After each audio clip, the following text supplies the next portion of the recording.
Hello, I'm Ranger Rob, and welcome to the Ranger Rob Country Living Podcast. All right. Y'all ready for some freedom loving, country living, self-reliant Americans in action? Rob and Sherry know just what you're looking for. They got cooking, building, installation, and so much more. He'll be coming down the mountain, won't he? This fella ain't no phony. You can know what he knows, one video at a time. Ranger Rob, country living. Ranger Rob, country living. Hello, everyone. This is Ranger Rob, and welcome to the Ranger Rob Country Living Podcast. And this is episode 2, by the way. And a reminder, whenever you're doing a show like this, do not wear a green shirt when you're using a green screen. And that's going to be the case today, so it might have a kind of a funny effect. It's just too much work to go change the shirt. So on episode 2 here, I actually am bringing back an interview I did with Sprague River Homestead down in it's Eastern Oregon, but it's also Southern. And they got a really neat homestead down there.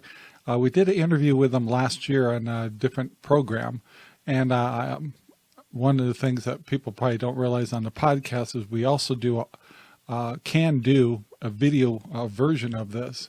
And that's exactly, get my screen centered here, exactly what we're doing. So on this podcast, we like to talk about homesteading, prepping, self-reliance, things like that, outdoor kind of things. And when we get the opportunity to interview other homesteaders, we're going to jump on that. So this interview was a very good interview, and there's so much to learn from their channel. So in the description below, you will also find that we have all the links to their channel, their Facebook, their YouTube channel, everything. And they're so worth watching.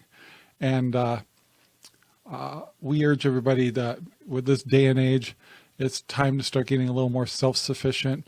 You can tell, and one thing we want to let you know is a lot of people do it differently. So the way I do it is not necessarily will work for you. The way they are doing it, much more off-grid than we are.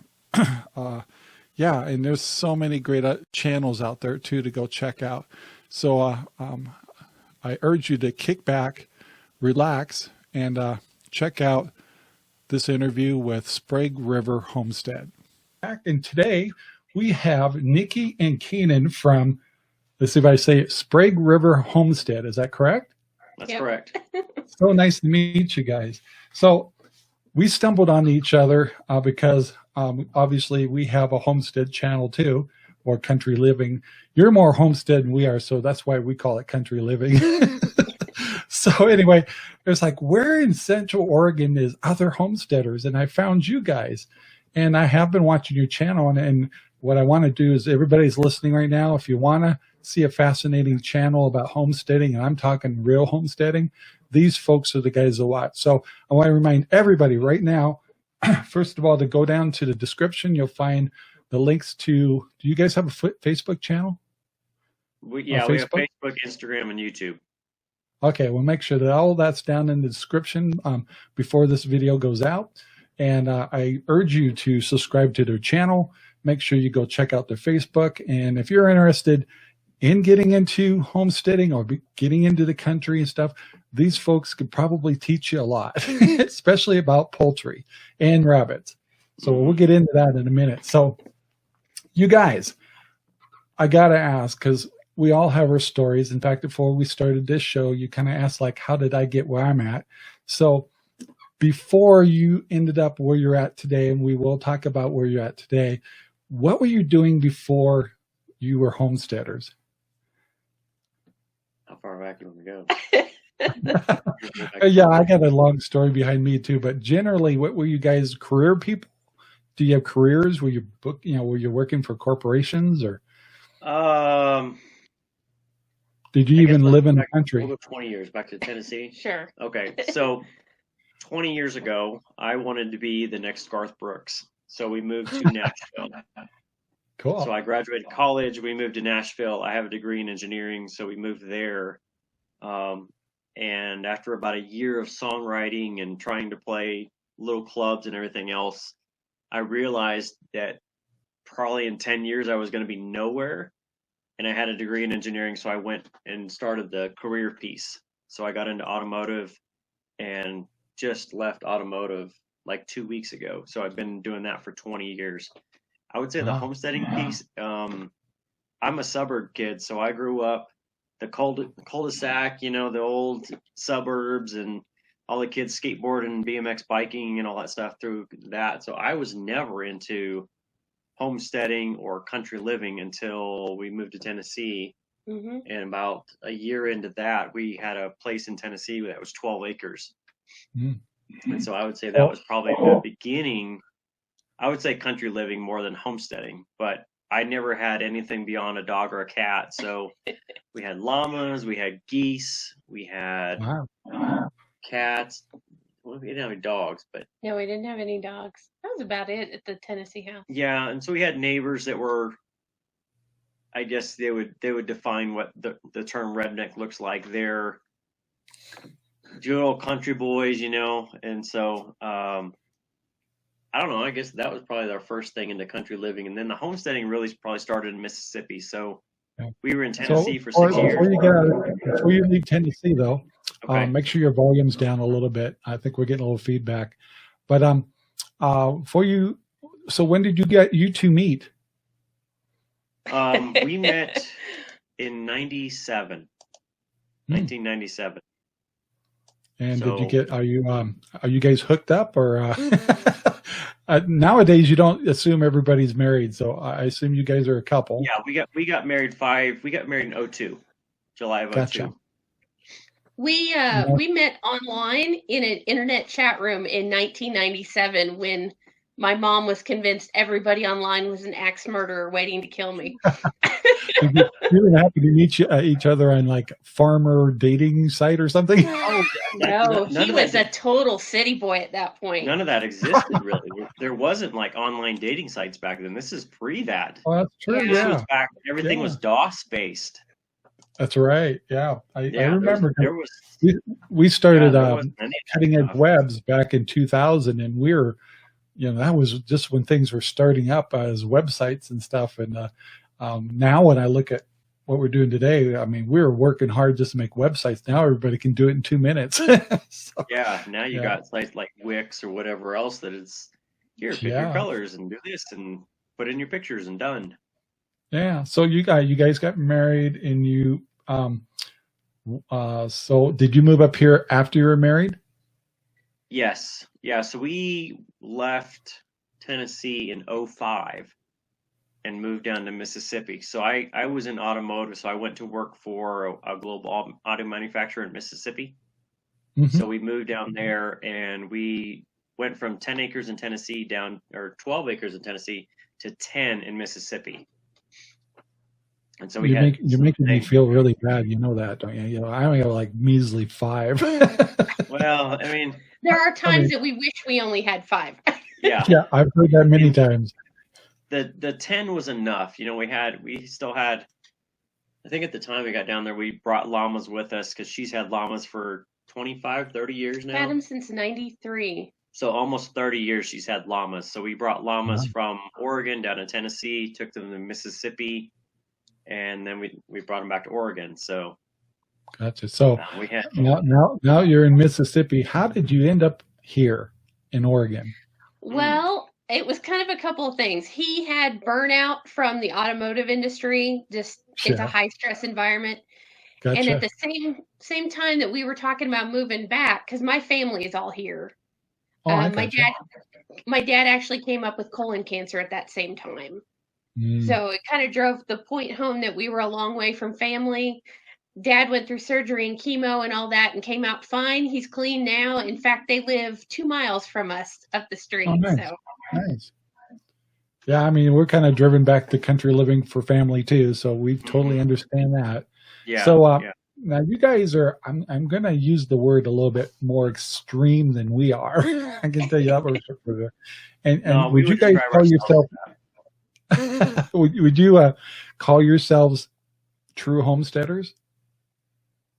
Yeah, I mean, you'd almost have to put a little bit of modern in there just because I think it depends on what your definition of homesteaders is, though. Really, it's more of doing the most with what you have available. I think is really what we try to do. And the definition I've read is to be as self-reliant as possible. Right. We work for it. Every project is trying to get a little bit closer to that. Yeah. So what drove you to be more self-sufficient?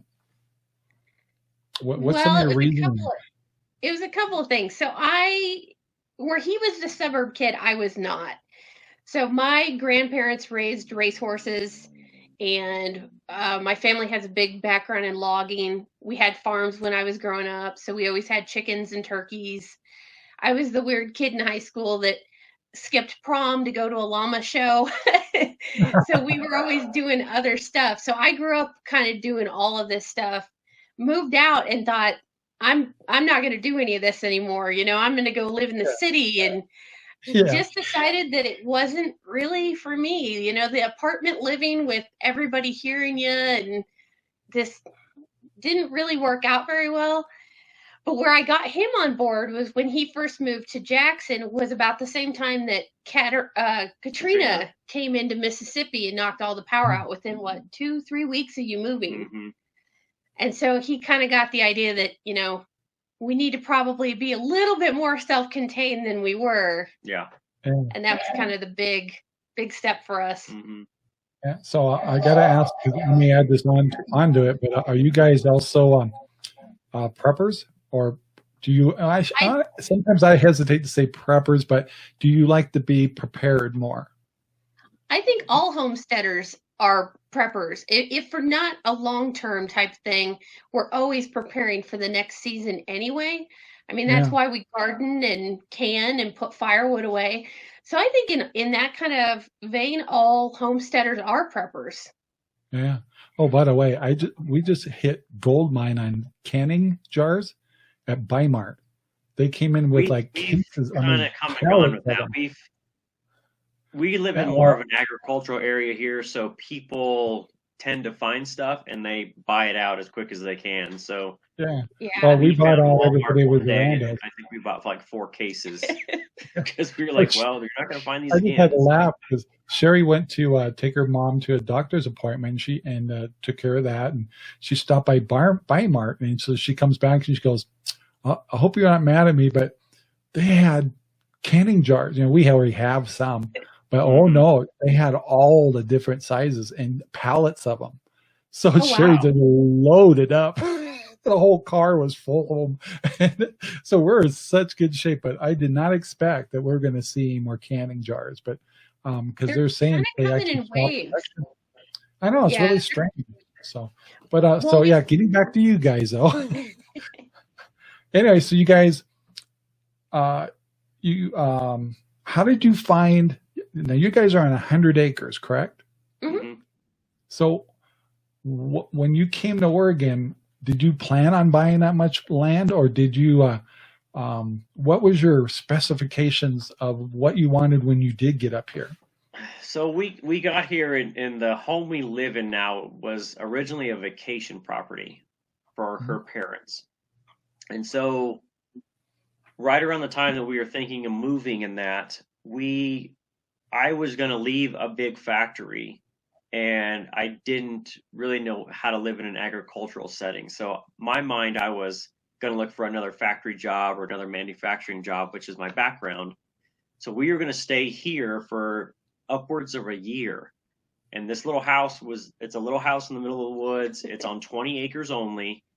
And we kind of got here, and I don't know, I guess we never really found that itch to go north, like to Portland or Salem or anything more urban than where we are. And so my biggest thing was, in order to be able to hunt on your own land, you need to be able to have 160 acres. and that's a law or rule in Oregon. Yeah, it's I can't remember what it's called, but it's a tag right thing. Yeah, so in order to have tag rights on your own property, you had to have 160 acres. So in my mind, I was thinking, well, if I want to hunt here, I'm gonna go get 160 acres. And so we got here, got the 20. It just so happened that the property next to us, which is 40 acres, it's kind of was available. The owner of it at that point lived, I think, in Oklahoma. No, he'd moved to Missouri. And so he knew my dad and called and said, hey, you know, I really want to get out from underneath this. I'm never coming back. And so Dad bought us the 40 acres and we've had to pay him back. And then we bought another piece behind it. And then we hit 100 acres and we just thought, oh my gosh, this is so much work. I don't know if we want another 60. So we just kind of stopped at the 100 and just kind of left it there.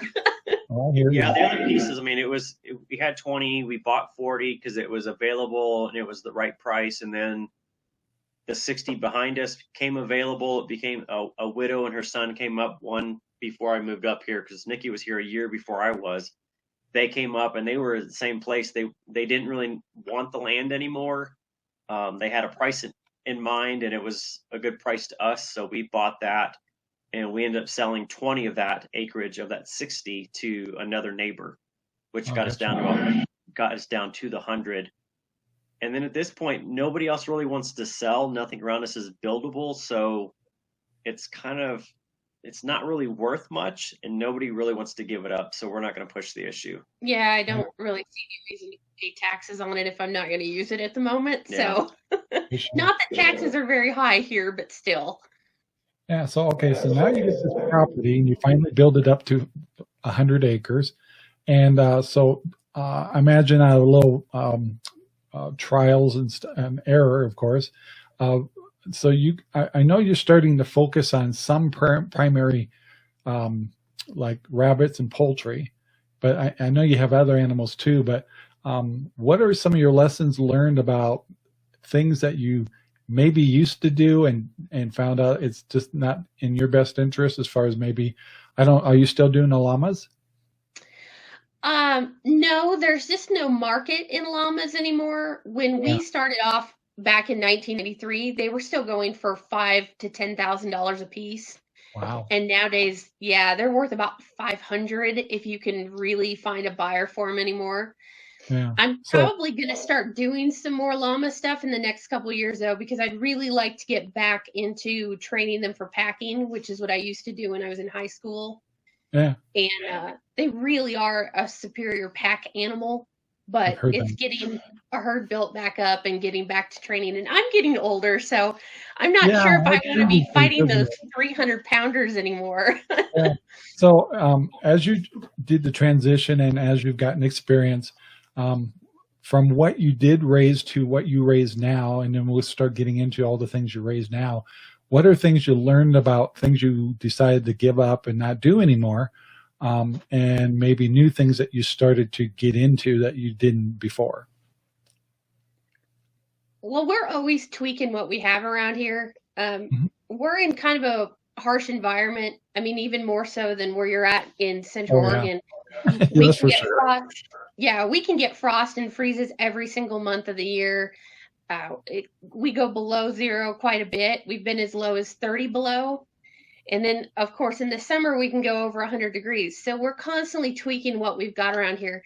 And what we found is the breeds and varieties of stuff that we did in Tennessee and Mississippi don't adapt here very well. For sure. Of course. So we bring stuff in all the time and we give it a year or two. And if we're not getting the production we expect to see out of it, we cut things loose and start over.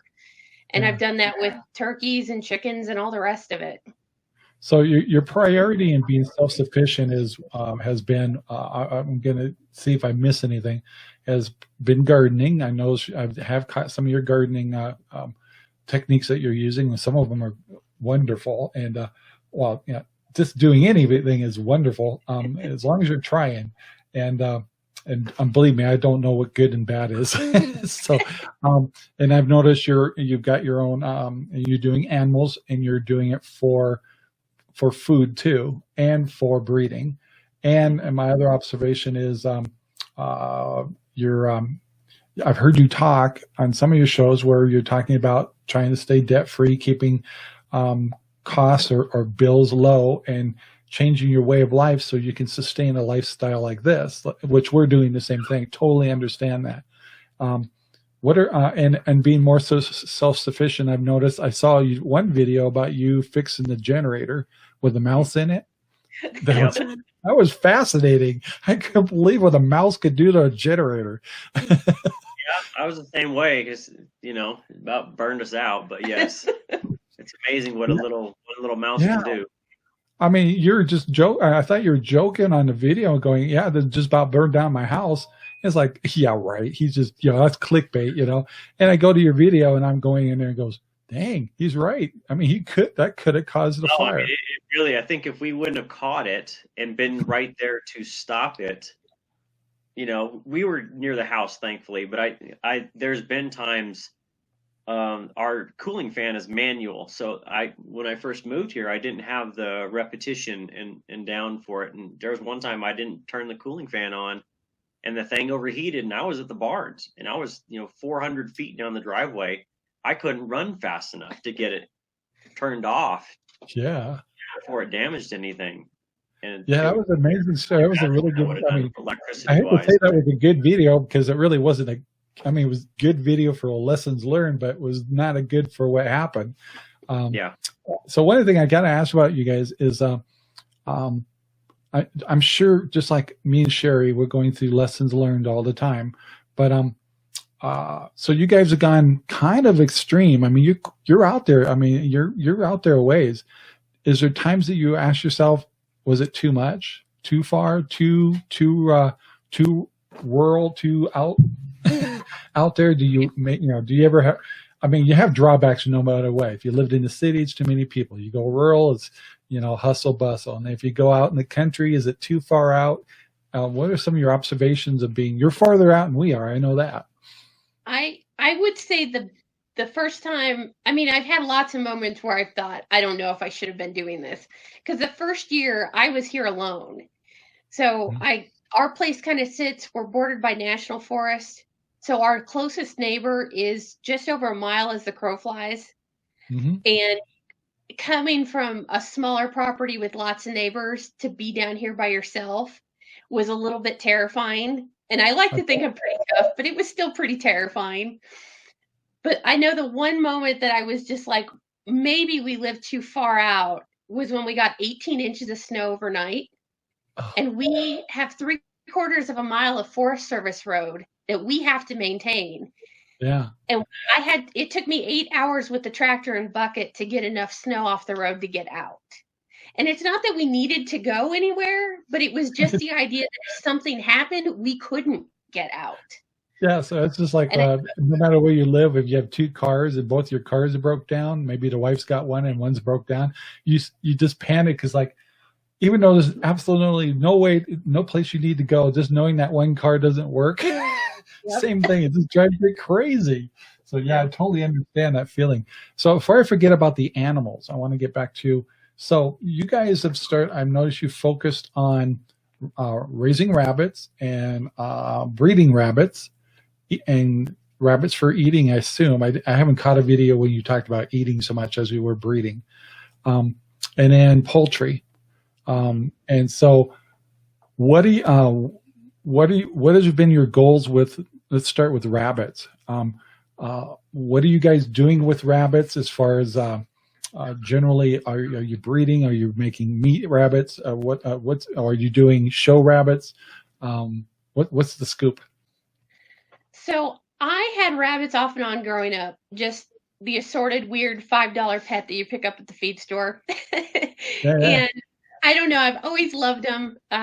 When we were still in Mississippi, I talked him into letting me get meat rabbits because that was kind of getting to be a big thing. That was about 15 years ago, probably 13 years ago, somewhere in there. The meat rabbits were really starting to take off. So I got a whole bunch of weird stuff, and then we ended up moving them here. And that's what we were doing with them, is just raising meat and selling, oddballs every now and then for somebody who wanted to get into it. Yeah. And I got some rabbits from, I want to say I picked up I had picked up 2 in Mississippi, and then I picked up one when I moved here, called a Harlequin, and they kind of look like a calico cat. Yeah. And they're cool looking, and so I kind of got into it. I met a lady here locally to me that was breeding them for show, and I had never thought about showing them because I had done show llamas for years, and it's so much work getting llamas ready for show. It's weeks of grooming, and I just thought, this is too much. And I started breeding them, and she said, you really ought to come with me to a show. And that was about 5.5 years ago. And it's kind of snowballed. So I breed for show and I breed for meat. We do have one small breed that's really not good for much, but pets and show animals. But we are now teaching rabbit classes. I have gotten so much into the rabbit thing. I'm actually currently the American Harlequin Rabbit Club president right now. And I sit on boards for a couple of different other clubs. And usually in a normal year, I go to about 15 shows in a year. This year, I think I went to 2 before the whole world shut down. But yeah, we do a little bit of everything. The rabbits are actually paying for themselves. And I don't know, I love them, and they're just kind of my passion, I guess. Yeah. So after years of research and countless hours of R&D work, teams were assembled, research was presented, and the idea was put out to the public. If this could be done, the world would be amazed. Outdoor life would be changed forever. Hiking, vacation, and camping would never be the same. They got the work, they started designing, they made the product, and it's here today just for you. Yes, RangerRob poopy bags are finally here. They're bigger, deeper, smell like lemon, and strong. Available at Amazon at low cost and free shipping. Are you trying to do full circle with your rabbits? Like, do you like one of the most magical fertilizers out there is rabbits? Oh, so yeah. You're turning all that in from raising to the bunnies to selling that, and then also any of their droppings, taking the recycling, everything, putting it into the gardens and all that. It's a full cycle for you guys, I assume. Yeah. The only thing we don't do, and it's just a time thing, is I don't tan my own pelts for the most part. Unfortunately, they get recycled, composted, or just in the trash, because I just don't have the time with everything here. It's a hard problem. It's not hard, but it's a time-consuming practice, and you gotta babysit it too. I mean, you gotta when you're tanning. I do know that. I've never done it, but I know folks that have, and they're really cool. There's no doubt, but they are more work, and it's not like you guys don't have enough work now, right? Exactly. Yeah. So let's move over to poultry, because I'm kind of going by what you named your homestead, which is rabbits and poultry. So what's up with the poultry? Well, I grew up with chickens. My mom is a chicken nut. She loves them. I honestly don't like them a whole heck of a lot, which is kind of strange. But they produce eggs and they produce good meat. So it feels like, that's something you've got to have on the homestead. My passion is more in my turkeys. I've been doing turkeys. Yep. I did some in high school, but we do 5 different varieties of turkeys now, and I just love them. I think they're the coolest things. They're ugly to sit, but I think they're cool. I grew white turkeys. I know exactly what you mean. I fell in love with them, and my kids would go out and make high notes to them, and they all gobbled. They just, the kids loved it too. It was a great time. And I've done the bronze, but the bronze don't seem to get as big as the white ones as far as the ones I got. And but yeah, turkeys are fun, no doubt. Dumb, but fun. Yeah, and more outgoing, more personable. Like, I've very seldom ever been attacked by a turkey, but I've been attacked by an awful lot of roosters in my life. Yeah, me too. Well, we had the game bird farm I was telling you, and we had some really, we used to have all varieties of pheasants and checker. And we used to get some of the exotic ones. And we had one that my kids still to this day talk about is a set of silver pheasants we had, which were insanely mean. And they had spurs that long. I'm not kidding you. And my son would be chased every day trying to feed them. It's like to this day, we still say that damn silver roosters. You know, those things are mean. I'm telling you. I've always wanted a set of Goldens, but I just can't justify the expense of them. We don't have a lot of room for pretty stuff, and they're just pretty. I hear you. Yeah, we have all forms of them. We had, we call them Vulcans. They're blue. They're great big pheasants. They come from Philippines, and I can't remember the name of them now. It's been 20 years, but yeah, we had all kinds of them, and all of them had different needs. And so to take care of all those different varieties can be tough, because what one set of birds can handle, the other ones can't, you know. And yeah, it's a lot of work. So,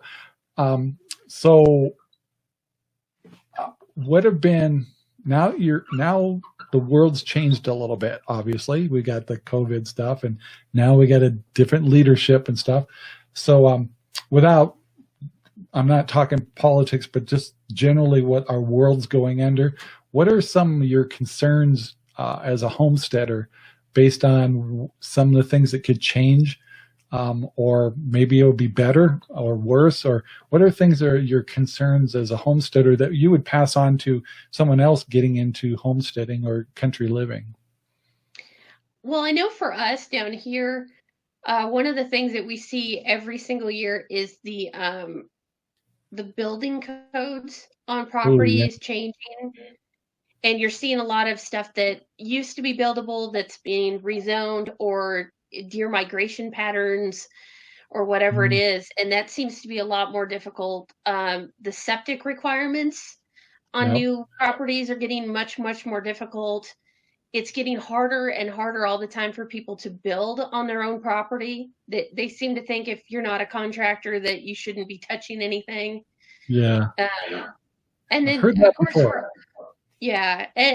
course for us, the rising costs of the things that we can't grow ourselves. You know, we have 5 LGDs, livestock guardian dogs, plus 2 house dogs.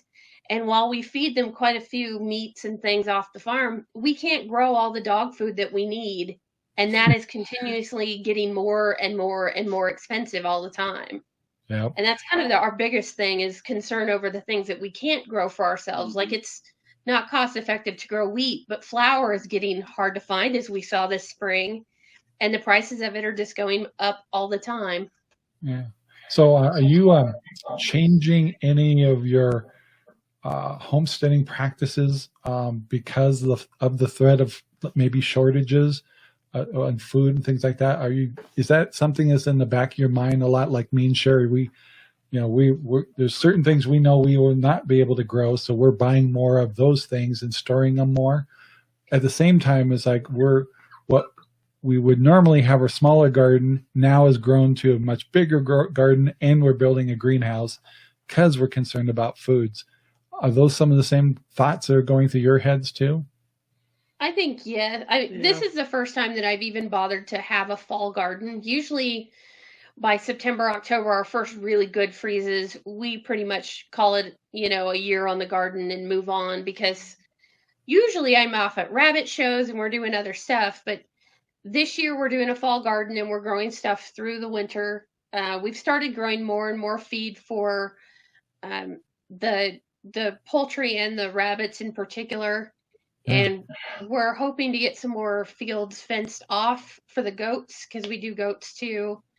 And we've started stockpiling a little bit on some stuff, and just learning how to make do without some things. Like, I'm dabbling again a little bit in making pasta, and I already bake our bread, but I learned how to do sourdough this year, along with millions of other people.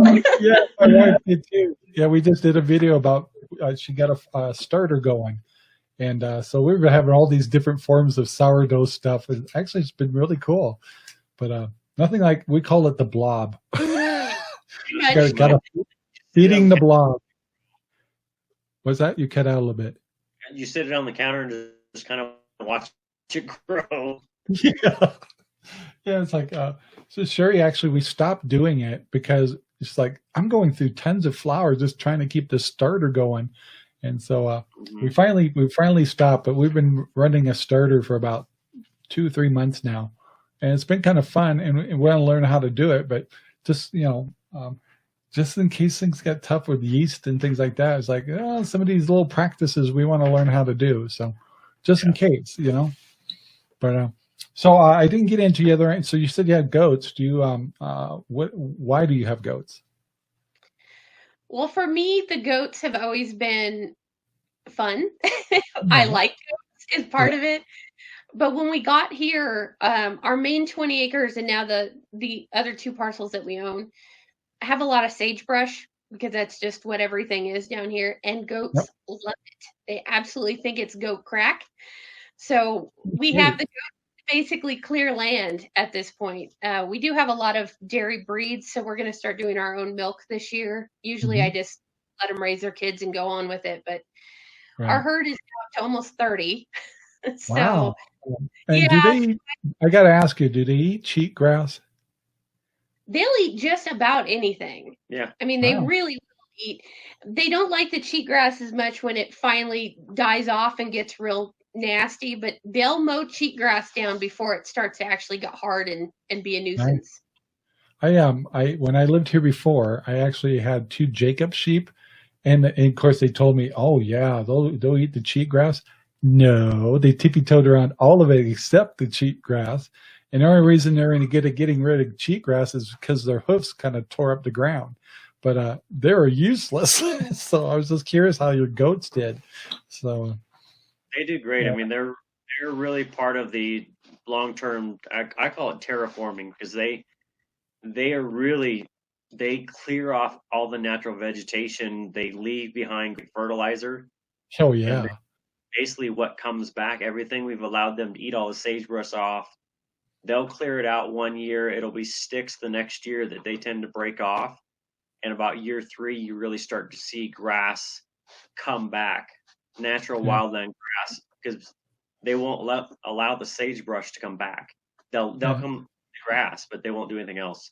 So do you rotate the goats where they'll have a certain area and you let them work it down and then move them to another section and then maybe throw mixed seed into the areas they left and see if it kind of replenishes itself? We haven't as much as we would have liked because we've been doing other projects, but the goats are going to be the focus for this next year, and pastures and moving stuff around. We have let them clear 2 different spots that in the spring I'm going to go ahead and reseed with new grass and try and get some new pasture started. Yeah. Now, are you raising goats for consumption at all? The plan has always been whatever doesn't sell, we'll eat. And that's kind of the way we look at a lot of things. That's how we do the rabbits and the turkeys. So far, I have been blessed to sell everything that I put up for sale. So we have not had to eat any of the goats yet, but that's certainly on the table. We're not afraid of it. Oh, yeah.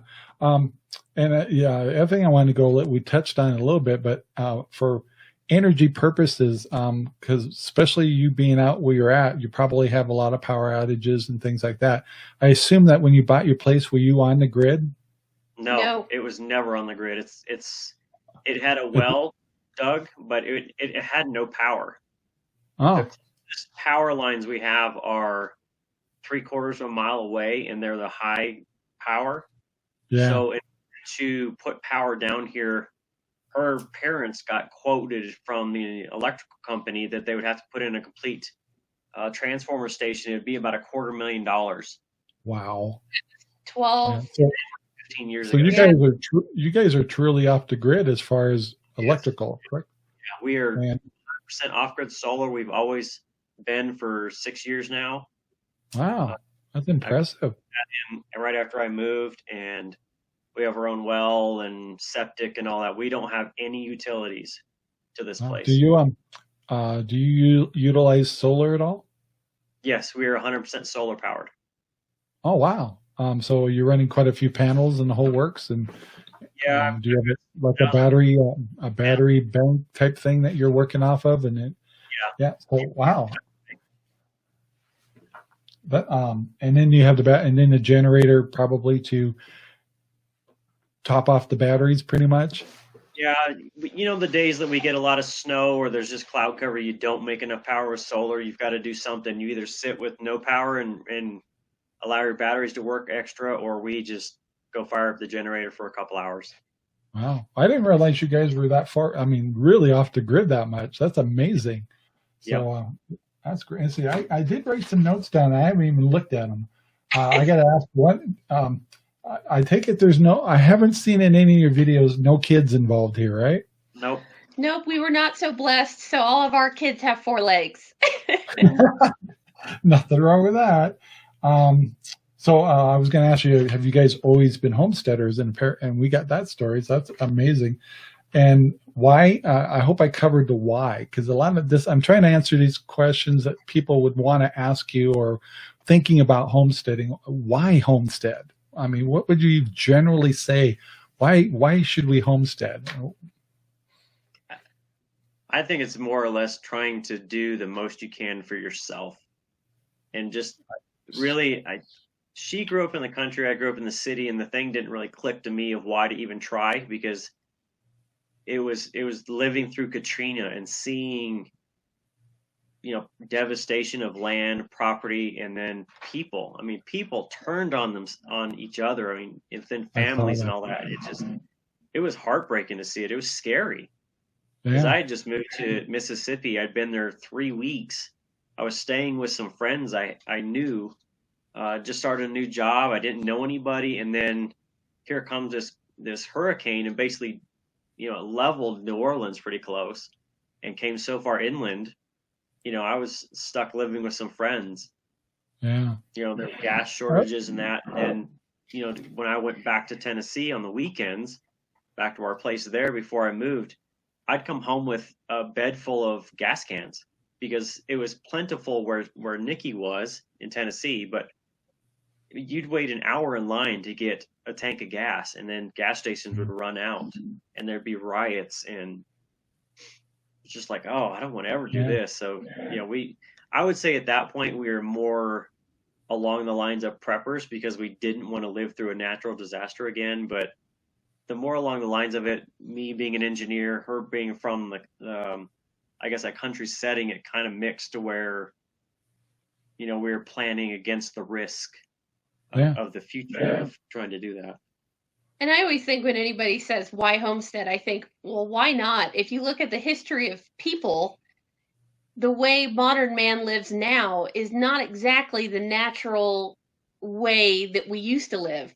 My grandparents grew up gardening, and it wasn't, 50 years ago, what we're all considering homesteading now was just considered life. Homesteading is like it's a new term for what people were doing 50, 60, 70 years ago. So for us, it's just getting back to the natural order of things. Cutting Edge Radio Network now has 3 major stations that you can enjoy.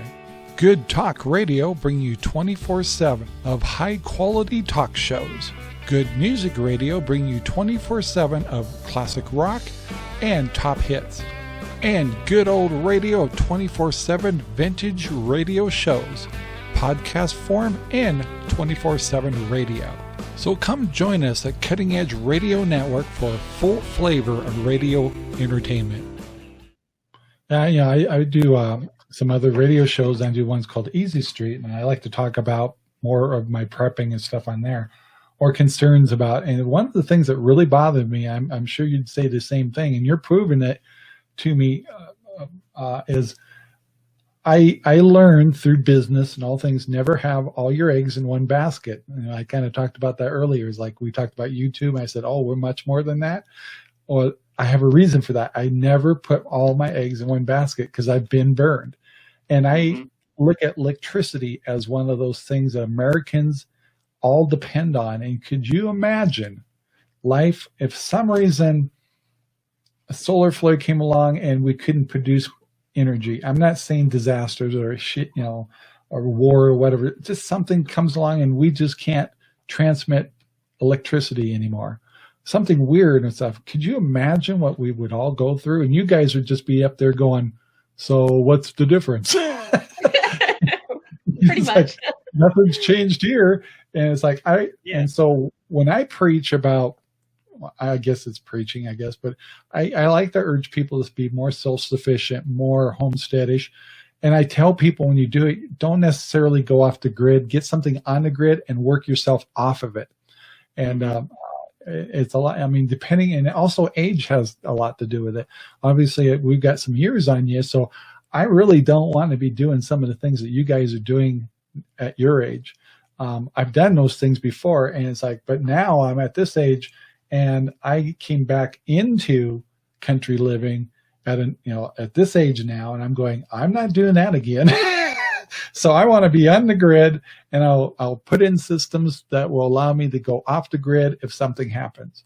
And so that's kind of what I try to tell people to do is, unless you know how to do engineering, you might want to start with something on the grid first. I don't know if you agree with that or not, but we do. We have a lot of people, because we're off grid. A lot of will ask, what kind of what should I buy? What size of a system do I need? And really, because we're off grid, we never really had the financial means to, or I guess we really didn't want to spend the money to put in on grid power. It just didn't make any sense. No, not at all. 200 or whatever it costs now. It made no sense to spend hundreds of thousands of dollars to get a utility bill. I agree. Yeah, I mean, totally.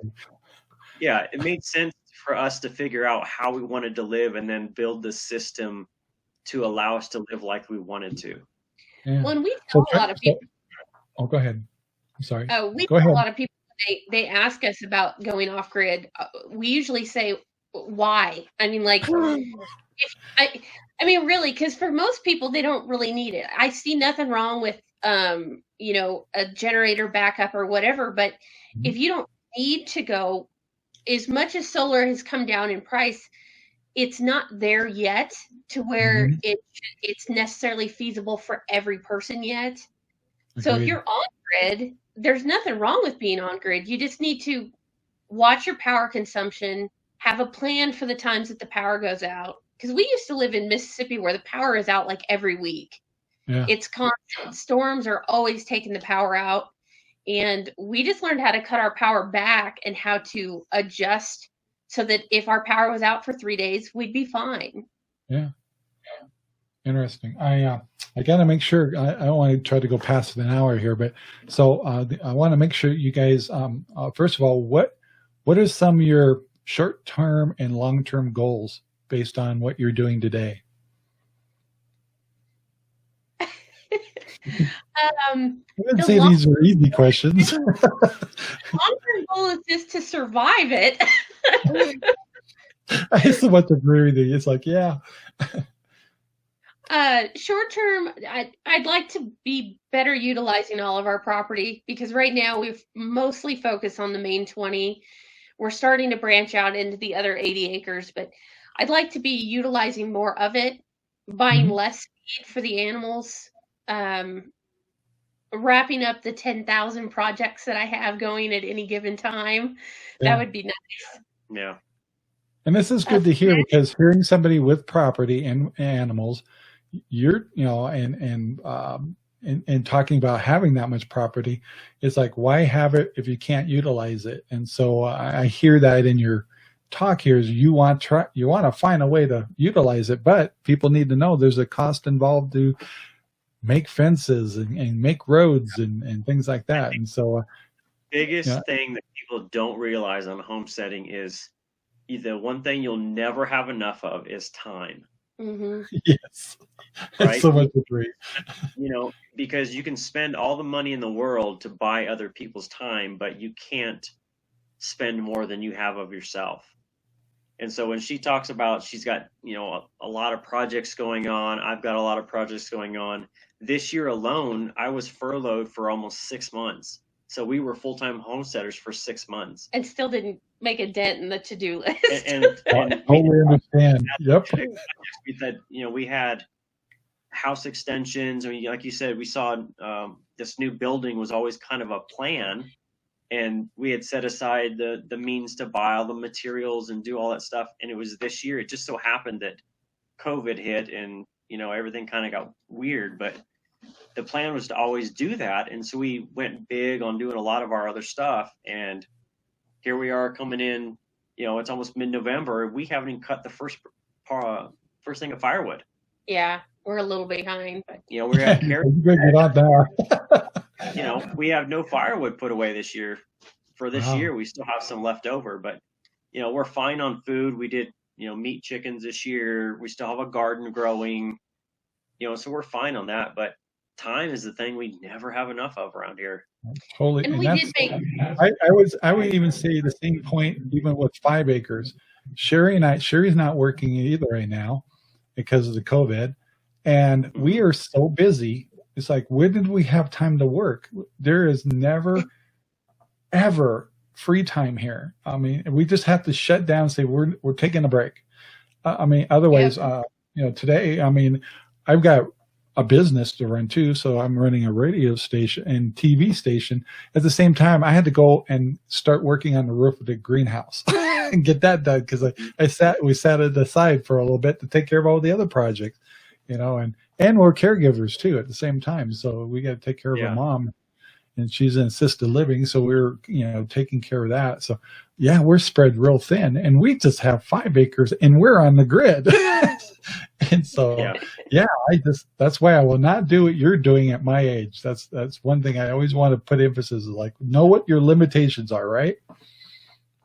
Oh, we talk about that all the time with people. The thing that scares us the most is when we get people that freshly retire that have been doing this, like, counting for 40 years, and they've always wanted to be homesteaders and they go buy bare land here especially. Here. We've seen that a lot where people are like, we just retired, we just closed on 30 acres, and we went to Home Depot and bought saws and 2x4s, and we're going to build our home. Yeah, that's I've heard that a lot. We actually that's the thing I think is people don't really sit down and ask themselves, can I do this? Because they think, I've been doing something for 40 years. It's transferable, and it's not at all. I hear you. That's one of my favorite. So I read some of Joel Salatin's books, and that's one thing that Joel Salatin says in a couple of his things is he sees a lot of older people that think they're going to go into farming, and he says, you could have been an expert at accounting for the last 40 years, but that doesn't mean you know how to raise a chicken. Exactly. And we see that a lot in Homestead too, where people come in with business experience, but that does not help you move the pigs from pasture to pasture either. I hear you. I totally agree. So much agree with you guys. So, I'm going to wrap this up. I do try to keep my shows on time. So we'll be hitting the hour mark in about 2-3 minutes here. But before we go, first of all, it's a super pleasure to meet you folks. I'm so glad that we had a chance to talk. We've been kind of saying hi to each other in the comments and stuff, but it's like, I don't totally understand what you're doing. I know you don't totally understand what we're doing, but I'm hoping to have a good friendship after this. And I heard, and these folks also are collaborating with us too. So they're just as friendly as we're trying to be to everybody else. So thank you so much for that. And I probably would not be surprised we do a follow-up show like this. Once I kind of catch up on more of your things, see how your winter goes, you may have something fascinating happen to you, and it's like, we got to talk. So I hope this is a long-term friendship. 3 hours. You could do a road show. You could do a road show in the summer. That's right. We're not that far away. We're only. Yeah, so I'm hoping this is the beginning of something much bigger between friendships between our families. So I want to thank you guys so much for taking the time to do an interview. I know you had a busy day going on today, and I got roped into fixing a dump truck today. So, gee, I wonder why they thought you could do that. I'm usually the mechanic around here, so yeah. I should bring my truck down, right? That's what usually everybody does. Yeah, oh, shoot. Hey, it was a pleasure to have you guys. And by the way, when we stop here, you don't have to leave it. We're on a platform that we're going to shut down in a minute here. But I want to thank you once again. I wish you guys a wonderful, I hope your winter goes well. I hope your spring goes wonderful with your gardens, and I hope everything that you're planning out goes well too. So I'm really sending it out there as good vibes for you. Thanks. We appreciate that. Yeah, thanks for having her back. All right, guys. So anyway, we're going to wrap it up. I want to once again thank you for watching. And if you have any comments for these folks, please leave it down in the comments below. And please visit their websites and their Facebook and their Instagram. Everything we'll have in the description. So please subscribe to these folks. They're worth watching. You will learn a lot. So anyway, thanks, guys. Bye. Thank you very much for watching our video. Please take the time to like, subscribe, and share our videos all over the whole wide world. Thanks.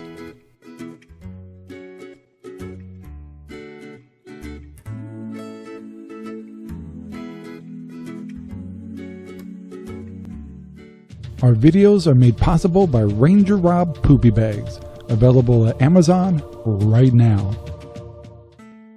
Thank you very much for watching our video. Please take the time to like, subscribe, and share our videos all over the whole wide world. Thanks.